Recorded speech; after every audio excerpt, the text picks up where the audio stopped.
Marrakech est une des villes qui a ressenti le séisme. Notre envoyé spécial Ilham Berrada est en direct avec nous de la place Djimra El Fina. Bonjour Ilham Berrada.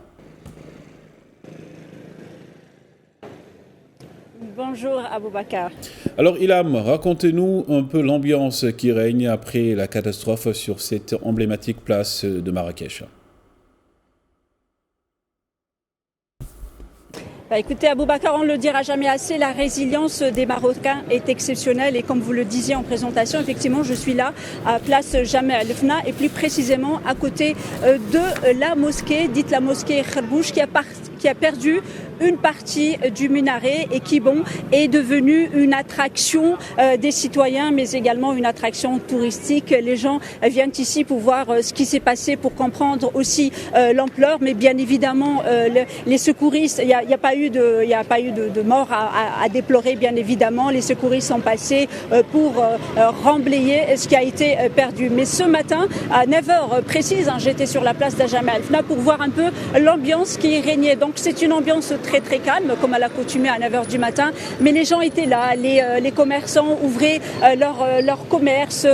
les gens sur la place étaient là. Il y avait une tatoueuse de Henné qui habite Lourika et qui m'a raconté que le soir, donc elle était à côté dans sa maison bien évidemment le soir du séisme et bien sûr ils sont sortis dans la rue, sa maison elle est perdue, mais chaque jour elle vient à place Djamra El Fina pour quand même continuer à vivre, à gagner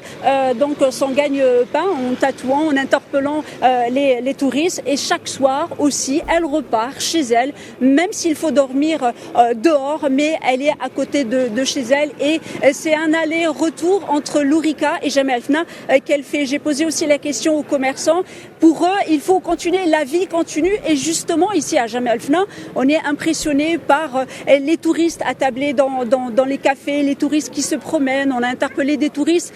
qui avaient réservé, qui ont maintenu leur réservation ici à Marrakech, des touristes espagnols qui sont dans le même hôtel où on est. L'hôtel où on est à Marrakech, il est au complet. Donc la vie,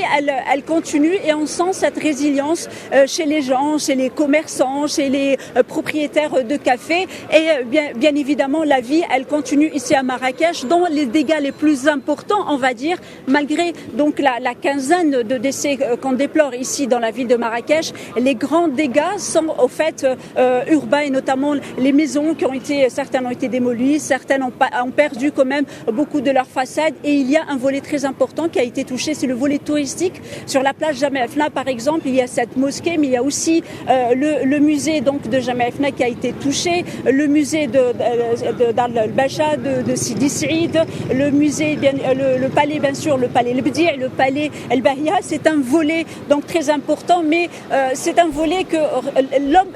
c'est-à-dire que c'est des dégâts que l'homme saurait facilement reconstruire. Donc ici, doucement et très gentiment, les gens de Marrakech, les touristes de Marrakech qui sont là, même ceux qui sont venus après, sont en train de penser les douleurs et les maux qui ont été vécus justement après ce terrible 8 septembre ici à Marrakech et dans la région d'El Haouz. Et là, vous l'évoquiez tout de suite avec cette dame, bien sûr, que vous avez côtoyée et également, pour revenir donc à cette question, les rescapés vous ont-ils dit de quoi ils avaient le plus besoin ? Écoutez, comme on l'a senti en tous les cas depuis le séisme, l'élan de solidarité est exemplaire. Les gens sont reconnaissants à tout ce qui est en train de se passer depuis Tanger, Al-Gouira, en toutes les villes. Tout le monde est en train d'être solidaire et c'est une solidarité qui est exemplaire. Alors quand j'ai posé la question aux gens, bien évidemment les produits de première nécessité et la première pensée, elle va aux enfants, à ces petits, à ces écoliers qui peut-être ne vont pas à l'école mais qui ont besoin d'être quand même replacés dans cet univers de l'école, aux habits. Comme il faut savoir, dans la montagne il fait très très froid, on arrive même à du 5 et 6 degrés en ce moment, donc des couvertures, ce dont ils ont vraiment besoin. Et un détail très important, c'est que tout le monde m'a dit au fait, les gens mais également mes confrères de médias et mes confrères de médias radio qui sont là bien sûr depuis le lendemain de ce tremblement de terre. C'est que, et parfois, justement, ces convois qui acheminent les aides, ils sont source d'embouteillage pour ce camion qui doit partir emblayé, source aussi d'encombrement pour cette ambulance qui est cherchée, peut-être partie chercher un blessé ou bien sûr sortir des décombres les décès. Donc ce qu'il faut, c'est peut-être une meilleure coordination dans les quartiers et auprès des associations pour qu'il y ait au moins une voiture qui va emmener 10 convois plutôt que 10 voitures qui emmènent le même convoi. Mais en tous les cas, les gens sont très reconnaissants de la solidarité que le Maroc est en train de connaître, une solidarité exemplaire qui bien sûr est prise en charge par les associations et comme je rappelle aussi par le compte de Banque Le Maghreb qui a été créé sous haute instruction royale qui est le compte 126.